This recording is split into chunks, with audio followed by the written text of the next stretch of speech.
بسم اللہ الرحمن الرحیم۔ السلام علیکم ورحمۃ اللہ وبرکاتہ۔ ویلکم ٹو ارم نور القرآن۔ رمضان المبارک کا ہر گزرتا دن ہمیں یاد دلاتا ہے کہ صرف روزہ رکھنا کافی نہیں، بلکہ نیت کی اصلاح، دل کی صفائی اور عبادت کرنا، فرائض ادا کرنا بھی ضروری ہیں۔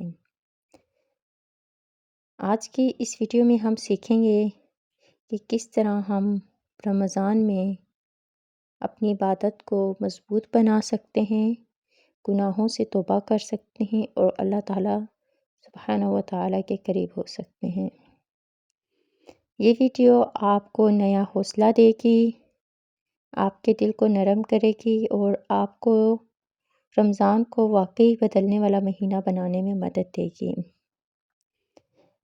اگر آپ چاہتے ہیں کہ یہ رمضان آپ کی زندگی کا بہترین رمضان ہو تو یہ ویڈیو آخر تک ضرور دیکھیں۔ چینل کو سبسکرائب کریں، ویڈیو کو شیئر کریں تاکہ زیادہ سے زیادہ لوگ فائدہ اٹھا سکیں۔ کیا آپ جانتے ہیں کہ نماز صرف فرض عبادت نہیں، بلکہ ہماری زندگی کو بدل دینے والی طاقت ہے؟ اس ویڈیو میں ہم جانیں گے کہ نماز کیوں ضروری ہے، اس کے روحانی اور دنیاوی فوائد کیا ہیں، اور کیسے نماز ہماری زندگی میں سکون، برکت اور کامیابی لا سکتی ہے۔ اگر آپ دل کا سکون چاہتے ہیں، گناہوں سے بچنا چاہتے ہیں اور اللہ سبحانہ و تعالیٰ کے قریب ہونا چاہتے ہیں تو یہ ویڈیو آخر تک ضرور دیکھیں۔ ویڈیو پسند آئے تو لائک، شیئر اور سبسکرائب کرنا نہ بھولیں۔ جزاک اللہ خیرہ۔ کیا آپ نے کبھی محسوس کیا کہ دل بے چین ہے، سب کچھ ہونے کے باوجود سکون نہیں، عجیب سی ٹینشن ہے، پریشانی ہے؟ شاید اس کی وجہ یہ بھی ہے کہ ہم نے اپنی زندگی کی سب سے بڑی طاقت کو نظر انداز کر دیا ہے، اور وہ ہے نماز۔ آج کی اس ویڈیو میں ہم بات کریں گے نماز کی طاقت کی، وہ طاقت جو تقدیر بھی بدل سکتی ہے، دلوں کو جوڑ دیتی ہے، زندگی کو روشنی سے بھر دیتی ہے۔ نماز صرف چند رکعتوں کا نام نہیں، نماز اللہ سبحانہ و تعالیٰ سے ملاقات کا نام ہے۔ یہ وہ لمحہ ہے جب بندہ سجدے میں جا کر اپنے رب کے سب سے زیادہ قریب ہوتا ہے۔ قرآن پاک میں اللہ سبحانہ و تعالیٰ فرماتے ہیں، نماز قائم کرو، بے شک نماز بے حیائی اور برائی سے روکتی ہے۔ یعنی نماز صرف عبادت نہیں بلکہ کردار سازی کا ذریعہ ہے۔ قرآن مجید میں سب سے زیادہ جس عبادت کا ذکر آیا ہے وہ نماز ہے۔ نماز دین کا ستون ہے۔ اگر ستون مضبوط ہو تو عمارت مضبوط رہتی ہے۔ نماز انسان کو اللہ سبحانہ و تعالیٰ کی یاد دلاتی ہے، گناہوں سے روکتی ہے اور دل کو نور سے بھر دیتی ہے۔ نبی کریم صلی اللہ تعالیٰ علیہ وسلم نے فرمایا، میری آنکھوں کی ٹھنڈک نماز ہے۔ آپ صلی اللہ تعالیٰ علیہ وسلم سخت سے سخت حالات میں بھی نماز نہیں چھوڑتے تھے، جنگ ہو، بیماری ہو، سفر ہو، نماز ہر حال میں قائم رہی۔ سوچیں جب ہمارے نبی کریم صلی اللہ تعالیٰ علیہ وسلم نے کبھی نماز نہیں چھوڑی تو ہم کیوں سستی کرتے ہیں؟ نماز چھوڑنے سے صرف آخرت کا نقصان نہیں ہوتا، دل سے سکون چلا جاتا ہے، زندگی میں بے برکتی آ جاتی ہے، دل سخت ہو جاتا ہے۔ اکثر لوگ کہتے ہیں کہ نماز میں دل نہیں لگتا، لیکن سوال یہ کہ وہ نماز پڑھتے کس طریقے سے ہیں؟ نماز میں وہ ایسے پڑھتے ہیں کہ بعض لوگ نماز ایسے پڑھتے ہیں کہ نماز ان کے منہ پہ مار دی جاتی ہے، کیونکہ کبھی رکوع صحیح نہیں ہوتا، کبھی سجدہ صحیح نہیں ہوتا، جلدی جلدی ختم کرتے ہیں، تیز تیز پڑھ کے، تیز تیز ایکشن کر کے ختم کر دی۔ تو جب وہ نماز پڑھ کے اٹھتے ہیں تو ان کی نماز ان کے منہ پہ مار دی جاتی ہے۔ اور بعض نمازیں عرش تک چلی جاتی ہیں۔ یعنی ہم نماز کے روحانی فوائد بتاتے ہیں۔ دل کو سکون ملتا ہے، پریشانی کم ہوتی ہے، رزق میں برکت آتی ہے، گناہ معاف ہوتے ہیں، اللہ سبحانہ و تعالیٰ کی مدد شامل حال ہوتی ہے۔ جب انسان سجدے میں جاتا ہے تو اللہ پاک کے سامنے جھک رہا ہوتا ہے۔ فجر کی نماز کی خاص اہمیت۔ آپ صلی اللہ تعالیٰ علیہ وسلم نے فرمایا کہ منافق پہ 2 نمازیں بہت بھاری ہیں، ایک فجر اور ایک عشاء۔ فجر کی نماز انسان کی تقدیر بدل سکتی ہے۔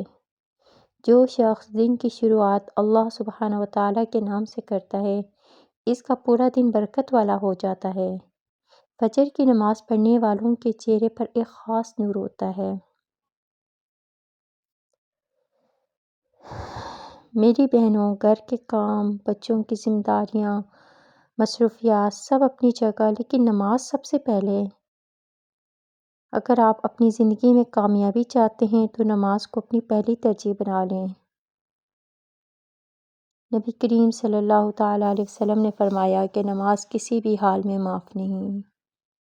کھڑے ہو کے نہیں پڑھنے کی طاقت تو بیٹھ کے پڑھیں، بیٹھ کے نہیں پڑھ سکتے تو لیٹ کے اشارے سے پڑھیں۔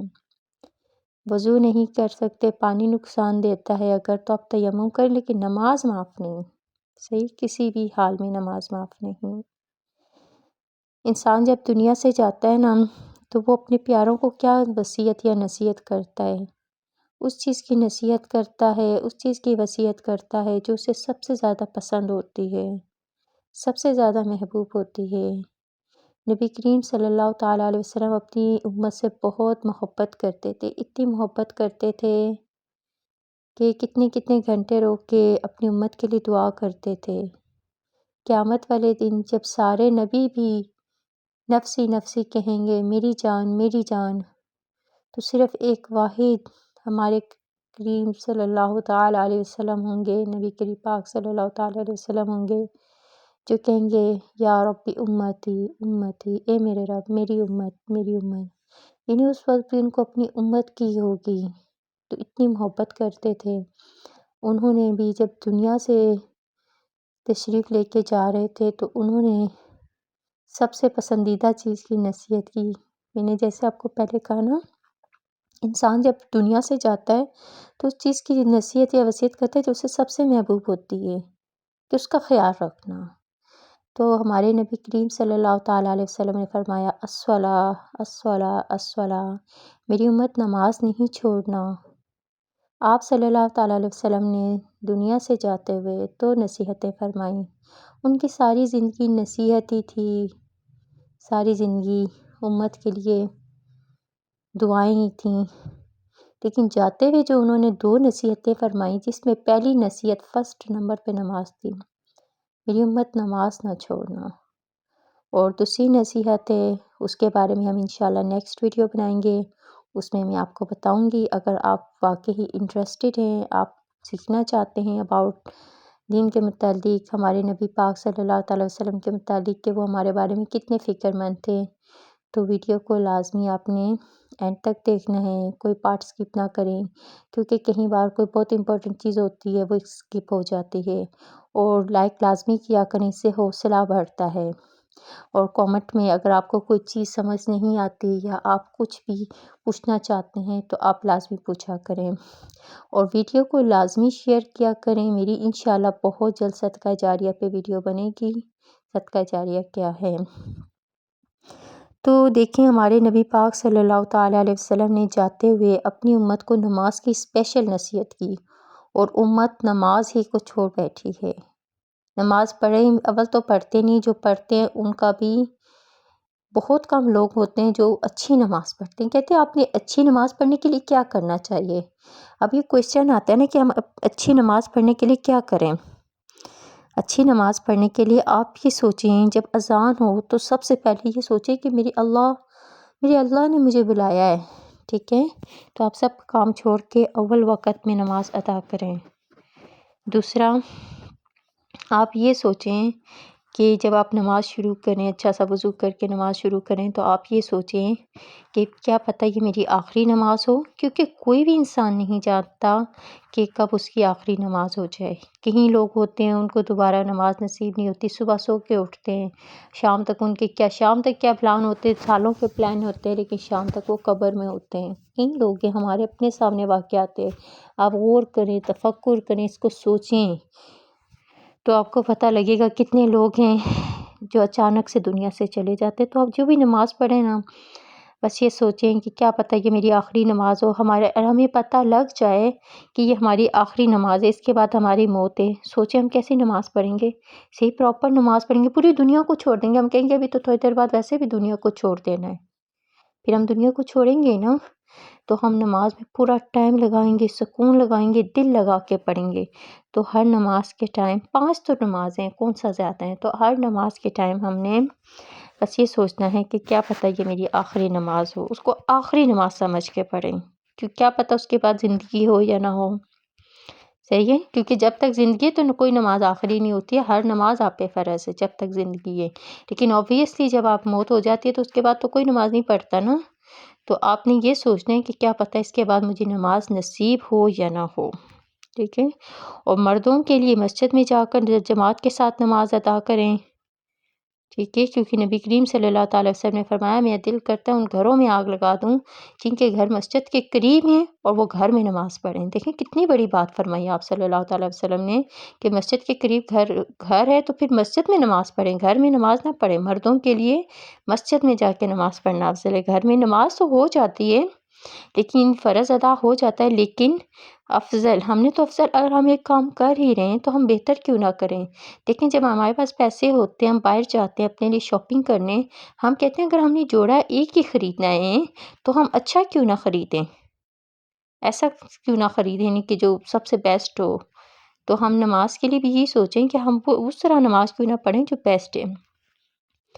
اچھا، آپ نے کیا عملی قدم آپ نے کیسے کرنا ہے، آپ اگر نماز کے پابند نہیں ہیں تو آج سے شروع کریں، ٹھیک ہے۔ 5 نمازیں پڑھیں لازمی، الارم لگائیں، وضو کو آسان بنائیں، ٹھیک ہے، اور اللہ تعالیٰ سے دعا کرتے رہیں کہ یا اللہ مجھے نماز کا پابند بنا دیں۔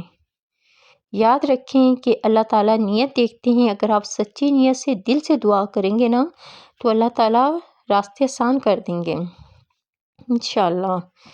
بس آج سے آپ نے عہد کرنا ہے، اپنے آپ سے وعدہ کرنا ہے کہ کوئی نماز قضا نہیں کریں گے، اپنی اولاد کو بھی نماز کا عادی بنائیں۔ اور بچے دیکھیں نماز کی اتنی سخت وعید آئی ہے کہ اگر بچہ 10 سال کا یعنی کہ 7 سال کا ہو گیا تو اسے نماز کا حکم کریں، اور 10 سال کا ہو جاتا ہے اور وہ نماز نہیں پڑھ رہا تو اس پہ سختی کریں، اس پہ سختی کا حکم ہے۔ کیونکہ دیکھیں اگر آپ بچپن سے سختی نہیں کریں گے تو بڑے ہو کے وہ نماز کے عادی نہیں بن سکیں گے، کیونکہ بچپن تک چلتا ہے۔ بچپن میں آپ بچے کو جو عادت ڈال دیں گے وہ اس کی ہمیشہ رہے گی۔ اگر بچپن میں آپ نے کہا کوئی بات نہیں، بچہ ہے، تھک گیا ہے، نماز رہنے دو، سو رہا ہے، ابھی اٹھانا نہیں ہے فجر کے لیے نیند میں، تو ان کی نظر میں کبھی اس کی امپورٹنس نہیں ہوگی، ان کو نہیں لگے گا کہ یہ ایک ضروری چیز ہے، یہ امپورٹنٹ چیز ہے، ٹھیک ہے۔ تو آپ اسکول کے لیے بچے کو کیسے اٹھاتے ہیں، اس وقت آپ کو ترس کیوں نہیں آتا کہ بھئی بچہ ہے سو رہا ہے سونے تو نہیں، اس پہ تو آپ اس کو سختی سے اٹھاتے، زبردستی بھیجتے ہیں۔ تو نماز تو ایک فرض چیز ہے جو کسی حال میں بھی معاف نہیں ہے، اس پہ تو سختی زیادہ کرنی چاہیے۔ تو آپ جو ہے کوشش کریں کہ خود بھی پوری نمازیں پڑھیں اور اپنی اولاد کو بھی نماز کا عادی بنائیں۔ کوئی نماز دعا کریں کہ اللہ کرے یا اللہ ہماری نمازیں اچھی ہو جائیں اور ہماری کوئی نماز قضا نہ ہو۔ اللہ تعالیٰ ہمیں نماز کا سچا شوق اور ذوق نصیب فرمائیں۔ اگر ویڈیو پسند آئے تو لائک اور شیئر کریں اور چینل کو سبسکرائب کریں۔ اوکے، اللہ حافظ، السلام علیکم ورحمۃ اللہ وبرکاتہ۔